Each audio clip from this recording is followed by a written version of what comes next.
Selamat malam. Kita bertemu pada mata kuliah Konservasi Sumber Daya Perairan bagi mahasiswa semester 7 Program Studi Manajemen Sumber Daya Perairan. Pada hari ini kita kuliah perdana pada semester ganjil tahun 2020-2021. Pada pertemuan perdana ini kita akan membahas tentang capaian pembelajaran dan ruang lingkup pembelajaran mata kuliah konservasi perairan, dan nanti kita bersama-sama untuk menyusun dan menyepakati kontrak perkuliahan sebagai acuan kita bersama di dalam penyelenggaraan perkuliahan konservasi sumber daya perairan selama 1 semester ini. Jadi untuk minggu pertama ini kita akan fokus menyepakati kontrak perkuliahan. Nah, tujuan pembelajaran modul ini diharapkan mahasiswa memahami capaian pembelajaran mata kuliah dan ruang lingkup materi pembelajaran mata kuliah konservasi sumber daya perairan, dan nanti kita menyepakati kontrak perkuliahan. Nah, materi yang kita bahas ada 4 bagian. Yang pertama tentang manfaat mata kuliah, bahan kajian perkuliahan yang menyangkut ruang lingkup materi perkuliahan, capaian dan indikator capaian pembelajaran, strategi pembelajaran, tugas-tugas, serta materi dan sumber belajar. Yang kedua, terkait dengan kriteria dan standar penilaian. Yang ketiga, jadwal perkuliahan. Dan keempat, tata tertib perkuliahan.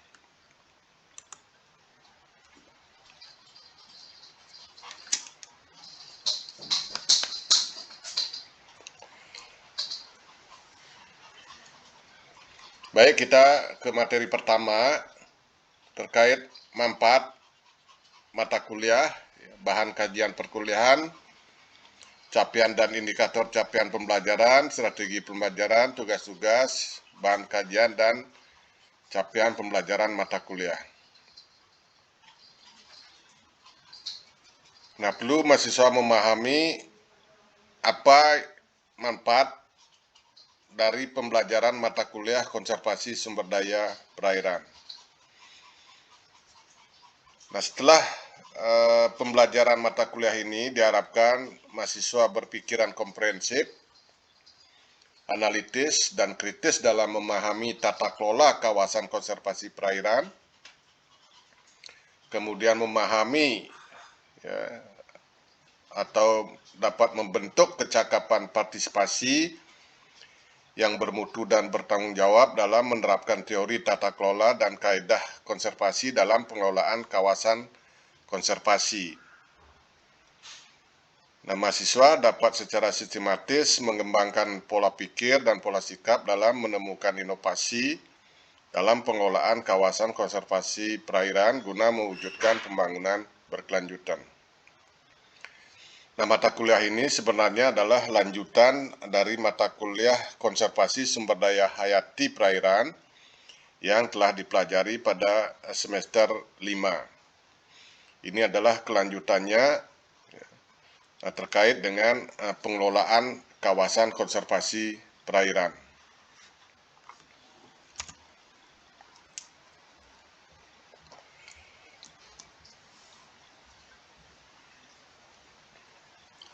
Nah, bahan kajian dari mata kuliah ini ada 5 pokok, yaitu pertama, peranan kawasan konservasi perairan dalam tata kelola sumber daya perairan.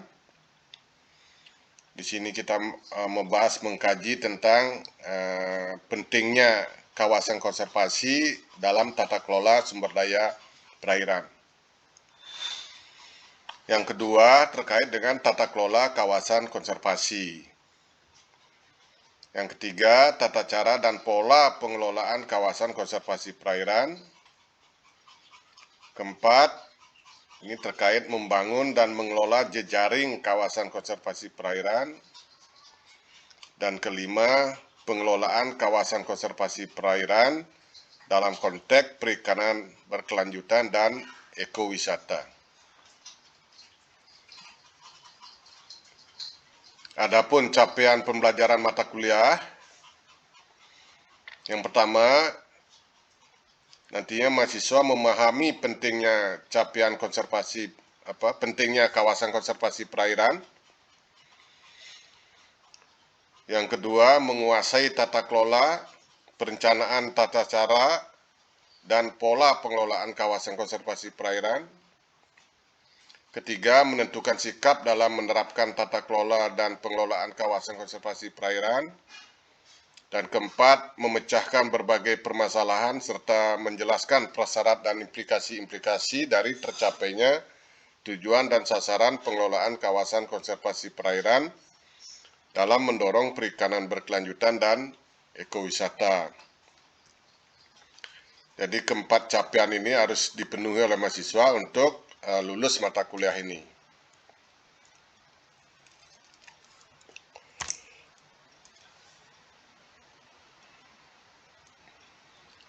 Nah, untuk capaian pembelajaran mata kuliah tersebut diterapkan beberapa strategi pembelajaran. Yang pertama, melalui ceramah tatap muka secara online maupun offline, tergantung situasi, ya karena ini masih masa pandemi. Kemudian pemutaran multimedia, pemaparan materi melalui YouTube atau media lainnya, diskusi tanya jawab, pemecahan kasus, dan latihan soal. Kemudian juga tugas-tugas untuk memperdalam materi perkuliahan yang telah dibahas. Jadi ada beberapa tugas yang harus diselesaikan. Selanjutnya ada praktek lapangan dan simulasi, tergantung kondisi juga kita sesuaikan selama pandemi ini. Juga ada kuis yang diberikan minimal 3 kali sebelum ujian tengah semester dan 3 kali sebelum ujian akhir semester. Jadi hampir nanti setiap 2 minggu sekali ada kuis. Nah, kemudian penilaian melalui ujian tengah semester dan ujian akhir semester secara terjadwal. Tugas-tugas yang harus dikerjakan mahasiswa, ya, pertama, mahasiswa wajib membuat resume ya, atau ringkasan untuk setiap bahan kajian perkuliahan yang dikumpulkan pada pertemuan berikutnya. Jadi setiap perkuliahan nanti minggu depannya mahasiswa membuat resume untuk materi ajar. Kemudian yang kedua, membuat bahan kajian tertentu ya, yang ditugaskan untuk memperkaya bahan kajian perkuliahan yang telah dibahas. Kemudian yang ketiga, membuat paper individu dengan judul atau tema yang akan ditentukan kemudian. Dan keempat, membuat paper kelompok ya, dengan judul dan tema yang akan ditentukan kemudian. Nah, untuk tugas keempat ini kita juga akan sesuaikan dengan kondisi pandemi. Karena kalau perkuliahan full nanti secara online, mahasiswa tentu tidak bisa bekerja secara berkelompok, secara optimal bekerja secara berkelompok.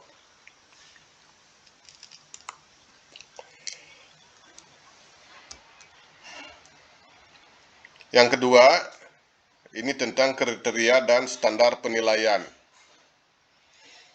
Nah, kriteria dan standar penilaian ini juga perlu dipahami oleh mahasiswa, ya, sehingga bisa memetakan juga diri sendiri di dalam terutama terkait dengan nilai akhir yang diperoleh.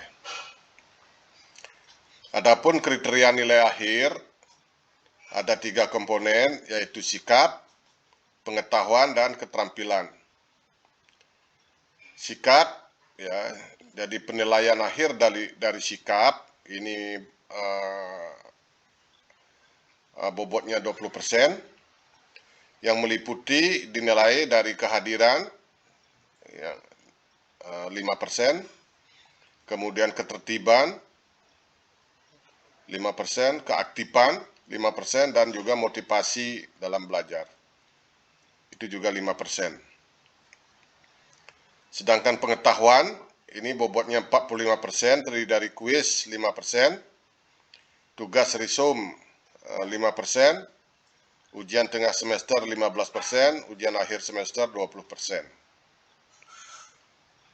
Dan keterampilan, ini juga cukup tinggi, 35% bobotnya, meliputi paper, ya, pembuatan paper 10%, presentasi 5%, dan praktikum 20%.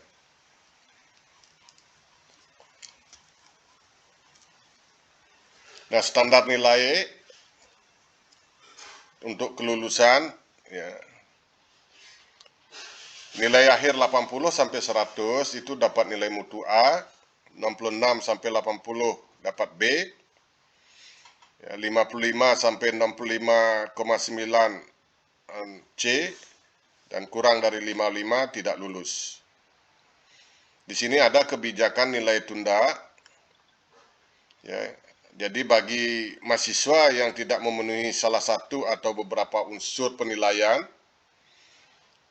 mungkin ada yang kurang dari unsur-unsur penilaian ini, sehingga tidak terpenuhi karena alasan tertentu yang penting, ya, mungkin misalnya karena sakit atau hal-hal lain, sehingga tidak bisa ikut di dalam perolehan nilai. Sepanjang masih dapat dibuktikan dengan dokumen, ya, maka kepadanya diberikan nilai tunda T.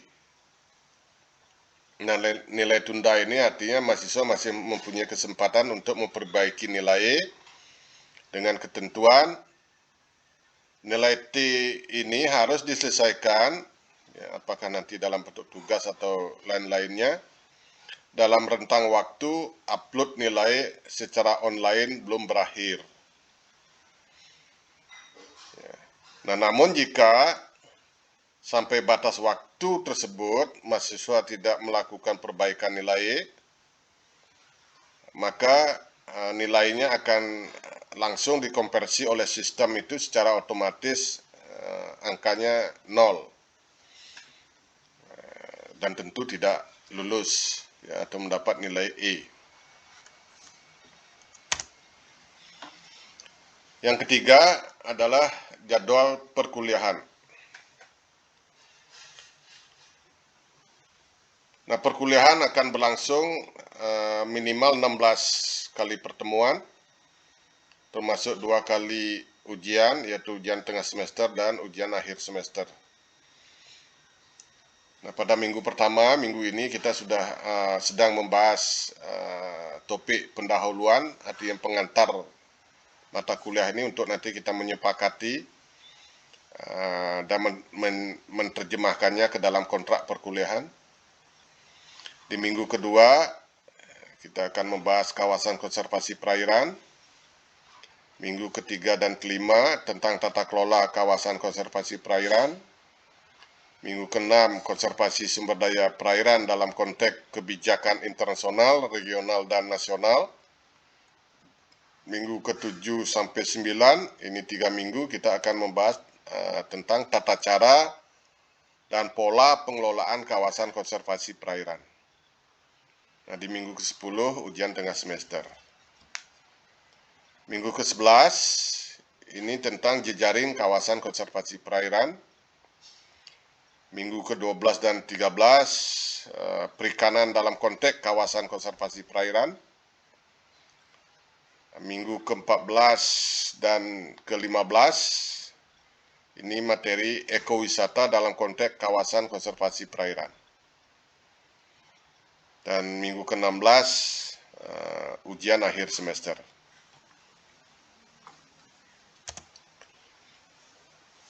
Yang keempat, terakhir adalah tata tertib perkuliahan. Nah, karena ini perkuliahan kita asumsikan akan berlangsung secara online, kita sesuaikan tata tertib perkuliahan bagi mahasiswa maupun bagi dosen. Nah, setiap perkuliahan, mahasiswa mengisi daftar hadir yang sudah disediakan di e-learning dengan batas waktu tidak boleh melebihi 30 menit dari awal waktu perkuliahan. Oleh karena itu, mahasiswa kalau terlambat lebih dari 30 menit, otomatis tidak akan bisa mengisi absen secara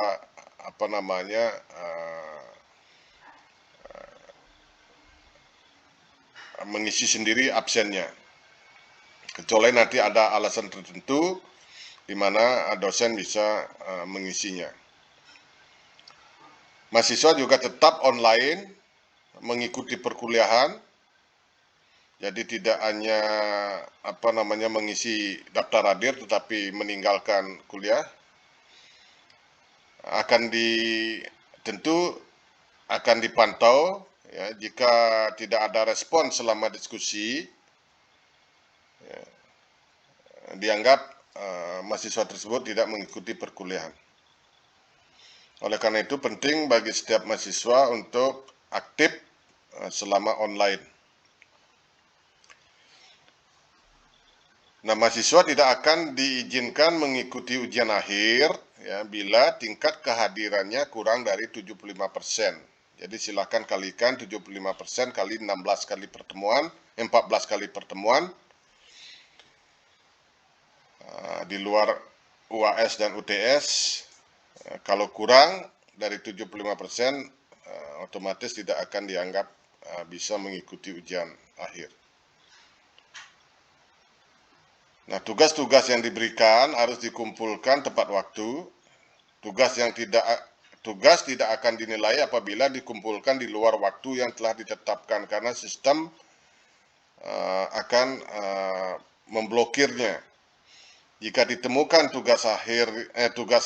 tugas dari mahasiswa merupakan hasil plagiat, ya, mahasiswa tentu tahu apa itu plagiat, maka nilai akan dikompensasi. Nah, dosen pun mempunyai tata tertib, ya, harus taat pada aturan. Kalau dosen terlambat 30 menit tanpa pemberitahuan sebelumnya, mahasiswa dapat meninggalkan perkuliahan. Perkuliahan dianggap tidak ada. Nah, dosen juga melaksanakan perkuliahan minimal 14 kali dalam satu semester, ya, di luar ujian akhir dan ujian tengah semester. Memfasilitasi, mengarahkan mahasiswa untuk memiliki, mencari, mengakses bahan kajian, referensi, materi pembelajaran yang relevan. Dan ini juga daftar pustaka acuan untuk perkuliahan, referensi untuk mata kuliah ini sudah disediakan di rencana pembelajaran semester. Mahasiswa bisa melihat pustaka-pustaka apa yang diperlukan. Jika mahasiswa membutuhkan bantuan dosen untuk mengaksesnya, akan difasilitasi. Kemudian memfasilitasi, memotivasi, memberi tutorial dan umpan balik kepada mahasiswa. Memeriksa, menilai, dan memberikan nilai sesuai kriteria penilaian yang ditetapkan, dan memberikan kesempatan kepada mahasiswa untuk mengajukan keberatan terhadap hasil penilaian dosen. Jadi mahasiswa berhak untuk mengajukan keberatan, ya, apabila nilai yang diberikan itu tidak sesuai, bagi mahasiswa itu dianggap tidak sesuai dengan dengan apa yang semestinya mahasiswa peroleh. Nanti akan didiskusikan, akan ditelusuri di mana ada kekeliruannya. Tentu dosen sangat terbuka untuk menelusuri, ya, jika nanti ada kesalahan atau kekeliruan dalam pemberian nilai, ada kesempatan untuk memperbaiki nilai. Jadi demikian materi pemaparan materi kuliah untuk minggu perdana ini. Selanjutnya nanti kita akan diskusi pada sisi diskusi ya, untuk menyepakati ini semua, dan kita akan menerjemahkannya ke dalam kontrak perkuliahan yang kita akan jadi pegangan bersama selama mengikuti perkuliahan ini. Sekian dan terima kasih atas perhatiannya.